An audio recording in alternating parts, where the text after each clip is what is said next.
Hello, my beautiful friends. Welcome to the Samhain series. We're going to talk all about the basics of Samhain. So when I talk about Samhain, I am talking about the Celtic version of it. I'm not necessarily talking about the pagan version. I'm not necessarily talking about the Wiccan or witchcraft version of it. I'm talking about my understanding of Celtic Samhain as it applies to Ireland and Scotland. So, interestingly, and I don't want to go down any rabbit holes here. I'm sure I will. You've been around, you know that I'll do that. But the celebration of the end of summer, the end of light, that celebration happens in a lot of different cultures, all called very different things. So, but happens right about the end of October in our calendar, and it is the death of the year and the birth of the new year. So that's not unique to the Celts, right?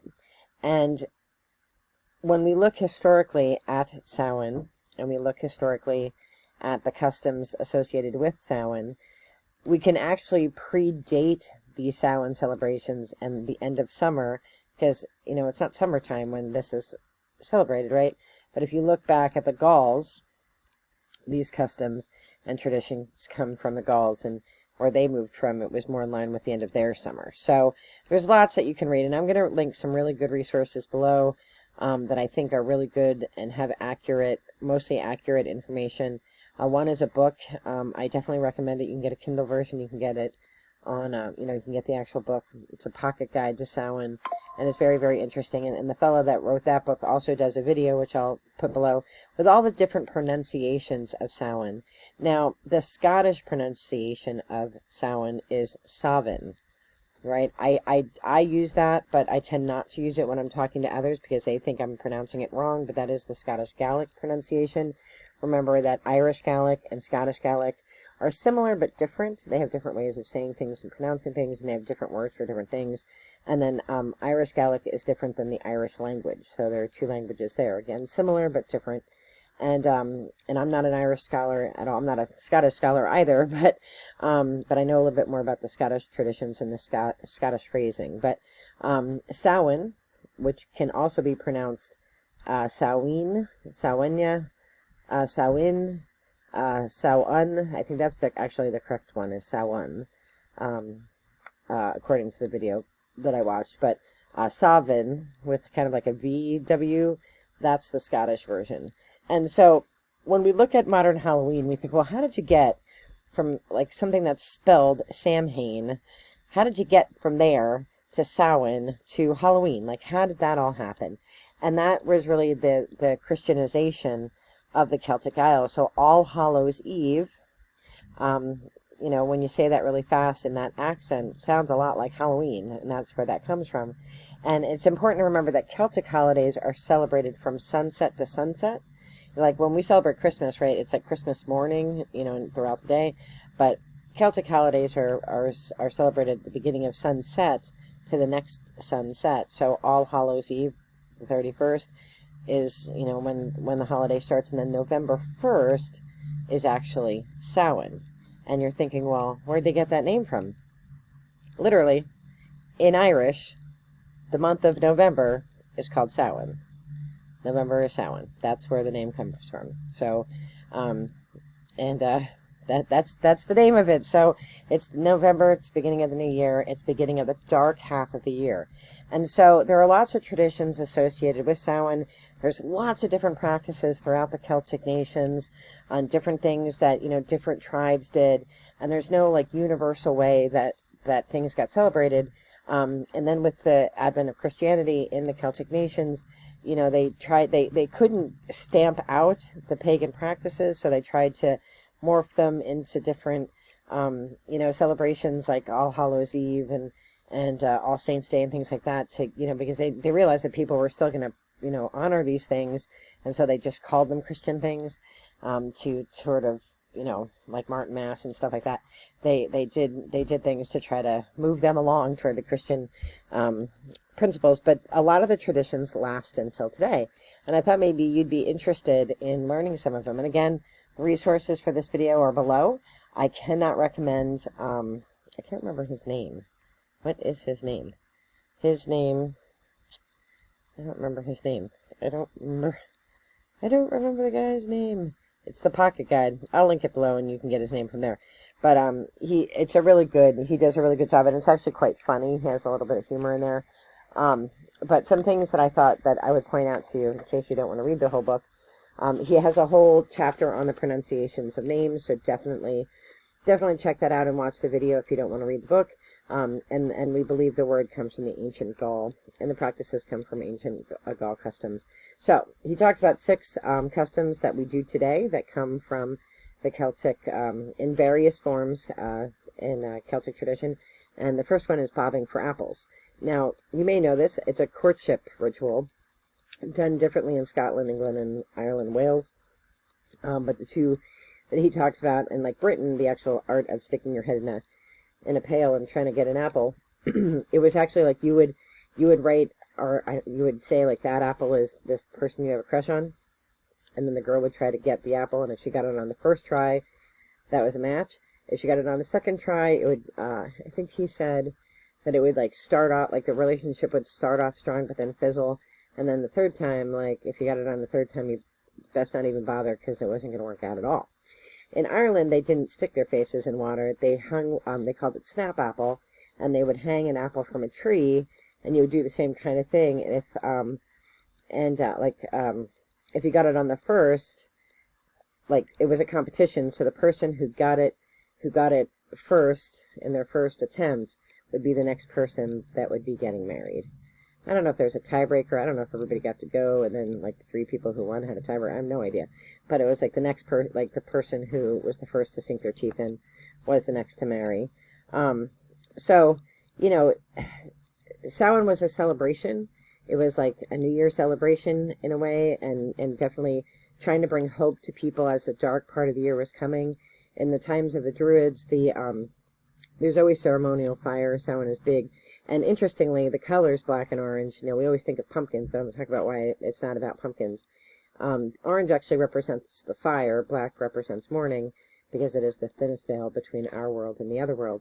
But the fire at Samhain, which was lit by the Druids and was a ritual fire, that, you know, the ash from that could be used for face paint, you know, because, you know, you could have masks, but really the ash from the fire would bring good luck and protection into the new year. And then the Druids would light a new fire, and then you would take the fire home from the ceremonial fire. You would take the fire home in a root vegetables, because root vegetables were very plentiful at this time of year. And there weren't pumpkins, I don't think. There were like gourds and potatoes and things like that. So you would carve that out, and you would put your fire in there to protect it, so you could take it home to light your hearth back at home. So that's where like the lighting, and there's a whole story about where the story jack-o'-lanterns come from. He talks about that, and you can look that up. But that really was the way that they would carry fire. That was like the pre-metal version of a lantern. It was in a potato or a beet or mostly like a parsnip or something like that. So the original pumpkins or jack-o'-lanterns were made from root vegetables, all different kinds. But when Irish immigrants came to the United States, we didn't have those things at the time. So what we had were pumpkins. So that's how the pumpkins came into favor. So so if you want to look up the story about why it's called jack-o'-lantern, you want to read this guy's book, or you want to look up Stingy Jack. That's the story that it comes from. So we talked about the fire. We talked about turnips were used. Talk about that. I want to make sure I cover everything. Black and orange. Black, of course, you know, representing mourning. And then costumes, right? So costumes, and I talked about this a little bit in my previous video. The costumes were used to disguise yourself, or to confuse or blend in with the supernatural spirits that were coming over during this thin veil, because there was this idea that the Danann and the Tuatha Dananna could come and steal mortal souls. So you would want to confuse them. You'd want to confuse the fairies, the bad fairies, things like that. And so they're also called mummers, which if you live in eastern United States or in Pennsylvania, the mummers parade that we do on New Year's Day, that comes from that tradition, or guisers, right? Because there would be disguises. And they didn't have to use masks. They could use the ash from the fire. The idea of giving out candy is that you would leave on your porch or your front of your house, you would leave soul cakes or fruit or something from the harvest for the fairies so that they wouldn't attack your house. So you would leave the candy. It wasn't candy, it was vegetables, right? It was food. You would leave the soul cakes out for the fairies so that they wouldn't like trick your house. They wouldn't, try to mess around or play games or whatever. And either people like went around and stole that, or they went around and just, and people gave things. So it got to the point where people were just handing things out. And then there's places where the poor would go to the rich, and they would sing songs and they would pray for their departed. Because remember, this is a celebration of those who have departed. And then in exchange, they would get money or food. So that's where like the trick-or-treating came from. And the kids, when they would come to a place that did not have an offering out that they could steal or take, they would, do something horrible to the house. So then it got to the point where they were just giving things to kids so that they wouldn't do awful things. And that's kind of how the tradition of trick-or-treating started. And, the whole idea of the fire, like, and again, like, I'm not an Irish scholar, so the Hill of Tara, like, that you would get your fire from there, take it home in a root vegetable, to light your fire back home, for a good, prosperous year. And, when you think about, what it took to live through a winter, and especially like in the islands and, like in Scotland, the Outer Hebrides or the Hebrides, you had to be very, very resilient. And so not everybody made it through the winter. So, this festival was really to get the ancestors' blessings, to get the blessings, to make it through winter. And then,